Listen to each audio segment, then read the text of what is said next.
20 رکعت تراویح پر؟ ہاں یہ ایک علیحدہ ٹاپک ہے، اس کے اوپر اب آ جائیں۔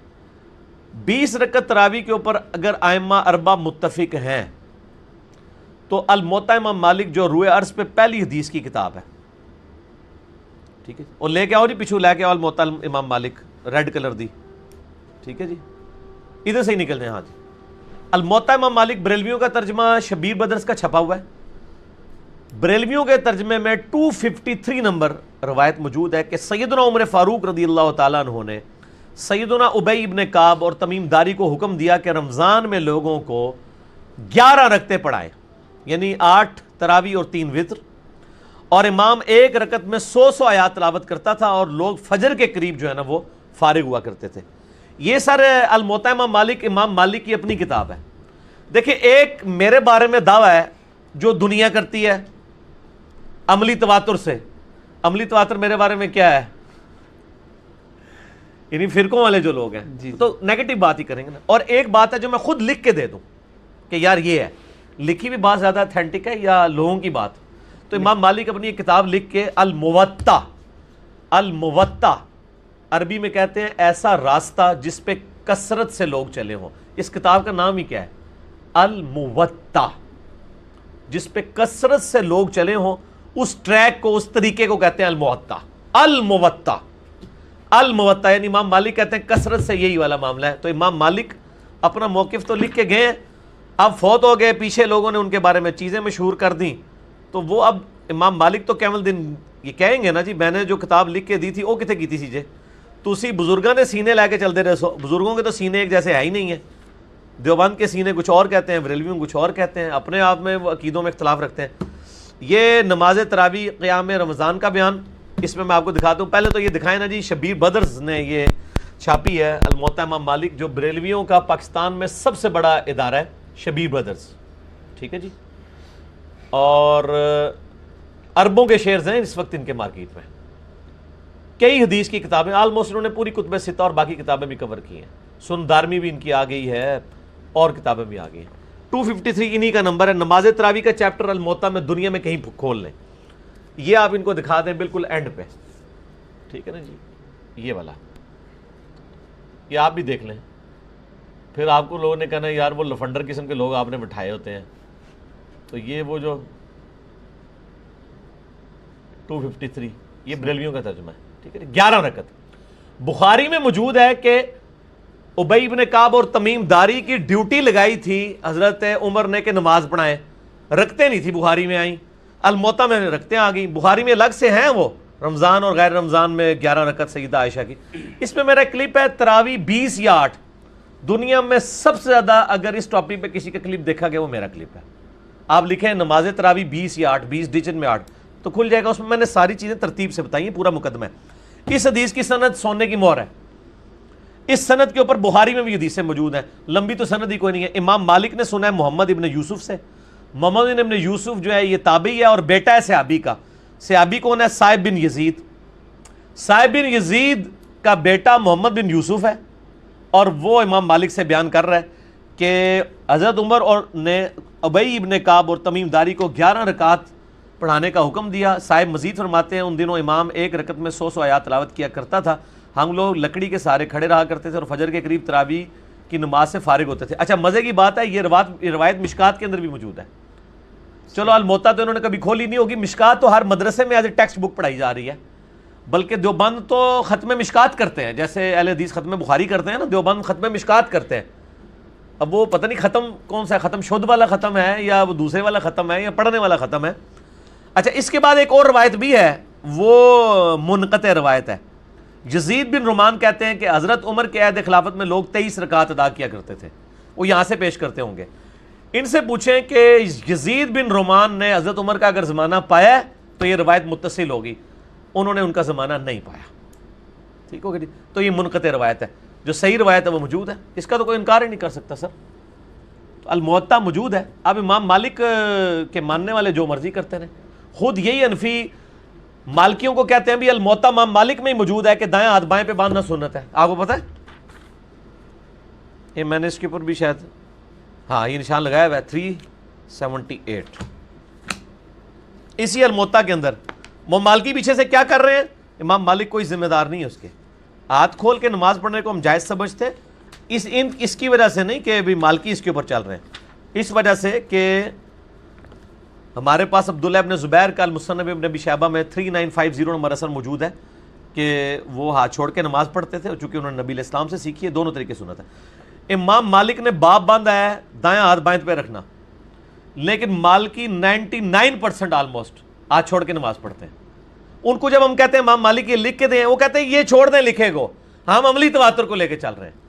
تو سر پھر ٹھیک ہے, ہم جب ایاک نعبد و ایاک نستعین پیش کریں گے تو لوگ کہیں گے آپ چھوڑ دیں اس کو, انڈیا پاکستان میں تو قبروں سے مانگا جاتا ہے, آپ کیا آیتیں لے کے بیٹھے ہوئے ہیں. کسی بنیاد بھی بات ہوگی نا. یہ وہ روایت ہے جو سال ابن سعد السعدی کی روایت امام بخاری نے بھی امام مالک سے لی ہے. یہ وہی روایت ہے جو مالک میں الموطا امام مالک میں 378 آئی ہے, اور اس کے اوپر ہیڈنگ ہے نماز میں دائیں ہاتھ بائیں پہ باندھا. یہ دکھائیں جی ان کو ایچ ڈی کیمرے میں, 378 نمبر روایت اسی الموطا کے اندر. اب مالکیوں نے کیا کیا کہ انہوں نے تو ہاتھ باندھنے والی سنت ہی چھوڑ دی. ہم تو کہتے ہیں دونوں ہی سنت ہیں. اب مالکیوں کو کہ امام مالک کی کتاب ہی ہے, وہ کہتے ہیں نہیں کتاب کو چھوڑیں, ہم عملی تواتر کو لے کے چل رہے ہیں. میرے بھائی عملی تواتر صرف وہ ایکسیپٹیبل ہے جس کے اوپر پوری امت اتفاق کیے ہوئے ہے. یہاں تو کتابوں میں فرق ہے, اور ان کا یہ دعویٰ باطل ہے کہ امام مالک جو ہیں وہ 20 کے قائل تھے. ٹھیک ہے, میں نے اس کلپ کے اندر کتنے ائمہ کے اقوال بتائے انکلوڈنگ امام شافعی, امام مالک. کسی ایک تعداد کے اوپر لوگ متفق ہی نہیں ہیں. 11 کم سے کم ہے, آپ 22 پڑھ لیں, 23 پڑھ لیں, آپ 50 پڑھ لیں, یہ نفلی عبادت ہے, جو مرضی پڑھیں, اس کا نماز کے ساتھ کوئی تعلق نہیں.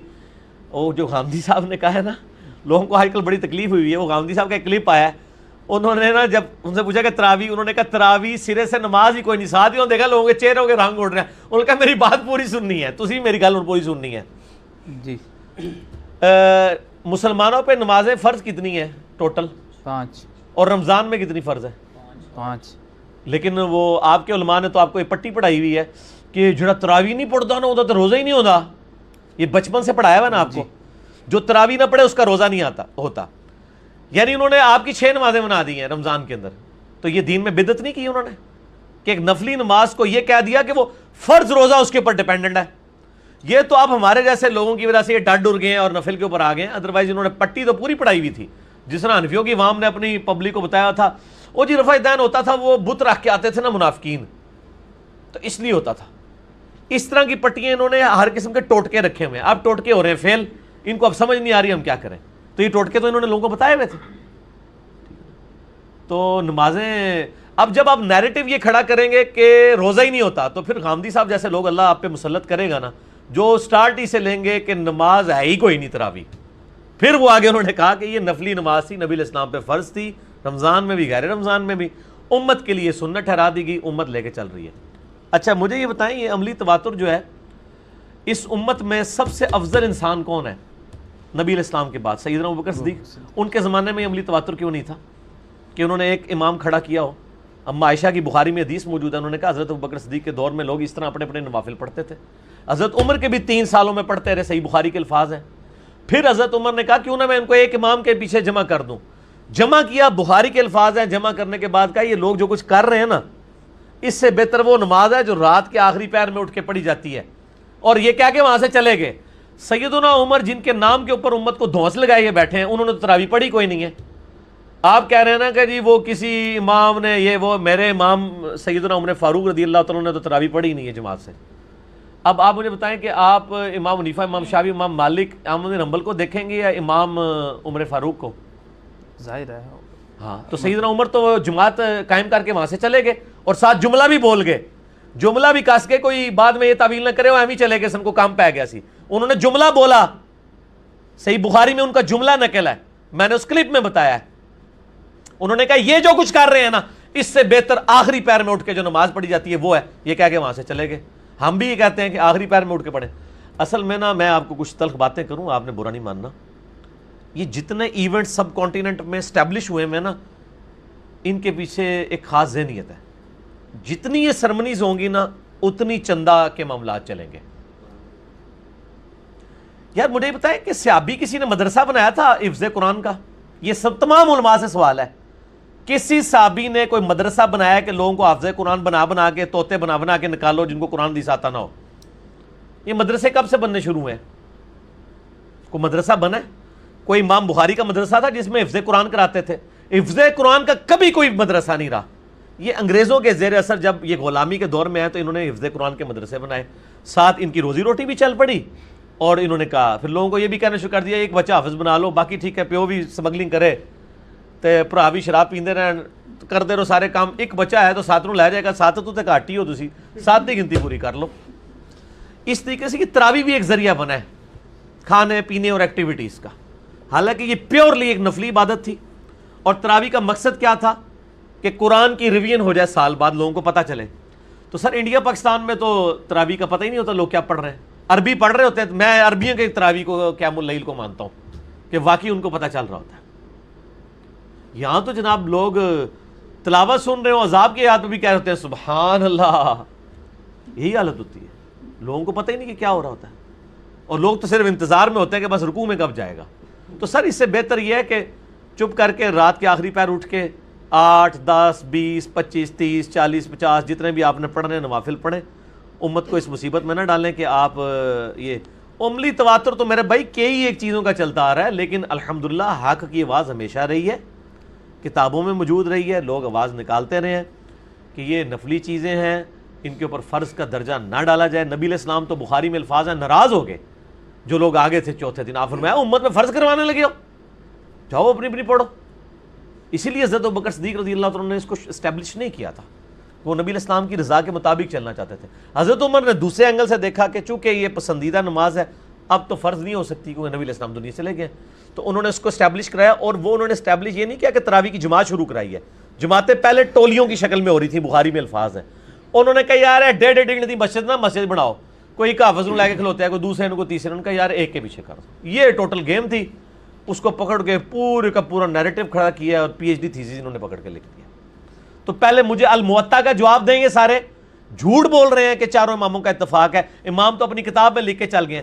جس طریقے سے امام حنیفہ کے اوپر کئی ایک جھوٹ باندھے گئے چونکہ ان کی کتاب کوئی نہیں تھی, ان کو تو ہم کسی خاص حد تک ہی بچا سکتے ہیں. امام مالک کی سیفٹی ہمارے پاس موجود ہے, امام مالک نے کوئی جھوٹ بنے گا نا میں دکھا دیں گا, اے دیکھ لو الموطا امام مالک کرو گے. اچھا معذرت کے ساتھ ایک ضمن چیز آئی ہے اس میں کہ آپ نے مدرسے کے حوالے سے